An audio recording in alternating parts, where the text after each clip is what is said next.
Why is this device crucial in my training? So this is a linear position transducer, also known as a velocity-based training device.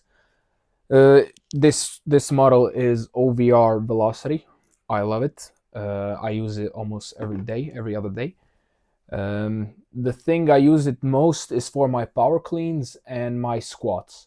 This thing works really well. You just turn it on, wait a couple seconds, and you just pull this and you get a number here.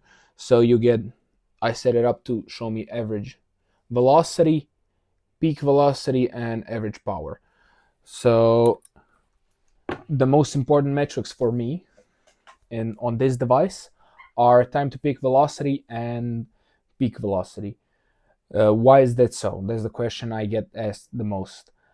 Because our takeoff speed, the takeoff speed when you're jumping, is directly proportional to your jump height. So takeoff velocity equals jump height. If your takeoff velocity is higher, you jump higher. If your takeoff velocity is lower, you jump lower. That's just the science, physics, math, whatever you want to call it. Why do I and how do I measure it, and what measurements do I track? So in my power cleans, I'm in this cycle right now, I try to stay above zero point 0.7 seconds on my time to peak velocity. That's the most important metric for me, because I measure intent with that and fatigue with that also. So if your time to peak velocity on weights that you do every other day really drops off, you know that you're fatigued and you should either drop your weight or try to do other lifts, or even don't lift that day, because the fatigue will cause almost no adaptations on your nervous system and or some peripheral adaptations. So how do my sessions look with this?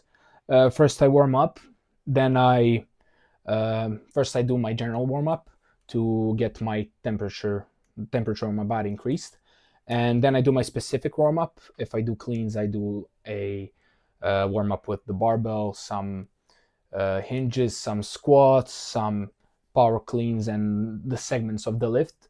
The first pull, the second pull, the rack, and everything. And then I gradually work up to the working weight. Uh, I do not put this on just on the barbell. I put this in the middle of the warm up. So when I put like 50 kilos, I attach this part. So you see this is connected. You take this and attach it like this to your barbell. This below has magnets, so it stays in place. And then I track mostly my time to peak velocity. I use peak velocity for accentuated or rapid eccentric training, which I do also this cycle, but I will get into that later. Um, when I track time to peak velocity, I want to see below 0. 0.7 seconds, because that number is for me a standard for a middle of the force velocity curve. So not really heavy, not really speed, but more like the strength speed concept, which I don't believe in, but I think that that time to peak velocity range is important for your explosive power with some weight on.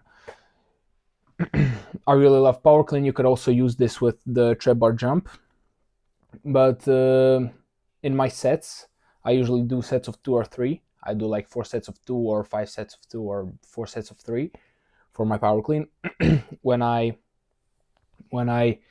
do those sets, I do the first rep, then I drop the weight, drop the bar on the floor.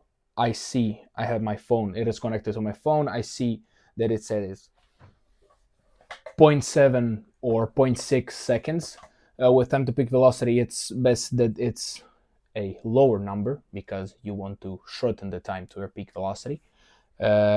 So if I see 0.6, I know I should add more weight. And if I see above 0.7 or sometimes 0.72, it shows me that either I should take a break for about 2 to 3 minutes for another set, or I should drop some weight from the bar. So I usually do around 85 to 90 kilos. And if I do with 90 kilos, I see on my second rep, I did around 0.75 seconds on my time to peak velocity. I usually drop 5 kilos and do the next set with 85 kilos. I also use this on accentuated or rapid eccentric training, which I explained in another video. I use peak velocity for that, and when I see, because I want to see my maximum velocity go up, because I want to go down and up really fast. So I covered that topic in my last week's video about my training week. So when I drop down, I want to accelerate really fast and be really fast up.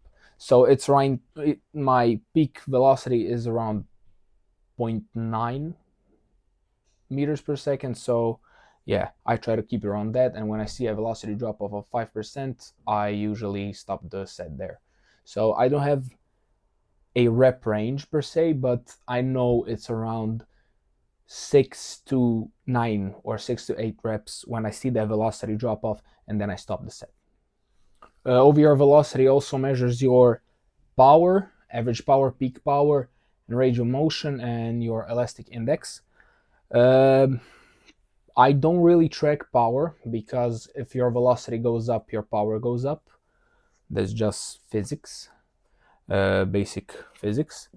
And sometimes I track range of motion when I go into deep squats to track how much velocity is in what range of motion. So if I see 48 centimeters and 0.9 meters per second, and then I see other rep which I shorten for 10 centimeters and see an even faster velocity, I know I should go even deeper.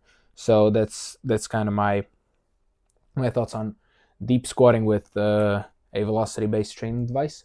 And you could also track your range of motion. It can be your main metric. I don't think it should be. I always think some velocity metric should be your main, either average peak or time to peak velocity, because if you want to jump higher, you need to become faster, and you need to put all of yourself, all of your intent into your lifts. So yeah. To explain a little bit what I meant about power and velocity being connected. So power is basically work done in an amount of time. So how much work you do in a certain time frame or time interval.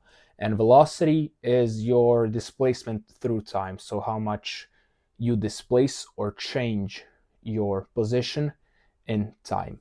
So if you displace faster, if your velocity is faster, you're gonna move your position quicker, i.e. do more work in shorter time. So that's how power and velocity are connected. That means that jumping is a really powerful movement. You sometimes, when you jump off one foot, I can see up to 10,000 newtons of force on my one leg, and I don't see how power cleans are specific enough to reach those levels of power and force on a single leg, either be it specific or non-specific. I usually do power cleans as a general explosive thing, and I stick to jumping for my specificity. So that's why I use these devices to keep it most specific that it can be, even though it's not realistically that specific, because it's really long, or really, yeah, it's a long period of time compared to your 1 foot jump or 2 foot jump. Your 1 foot jump, I usually have around 220 milliseconds ground contact time, and power cleans are much longer. Ground contact times, much less forces on your single leg, and it's a really different movement and a different movement strategy than jumping. So that's why I use, again, this device to help me track the specificity of it the best I can, and use my tools in the gym the best I can, and to get most adaptations out of my body that I can. I'm in the second year of my vertical jump training. I started this in January 2024. Right now it's December 2025, and I'm hoping to see in the next couple of years a really big improvement because of this device and because of my knowledge that is expanding every day. And really, I'm really trying to become a master in this vertical jump game and whole explosiveness game. So thank you for watching. uh, I hope I explained briefly how and why I use this, and I hope to see you in the next video. Please like, subscribe, and share. Comment if you're interested in something, and comment if you want to see another video like this or some video ideas. Thank you so much. Bye.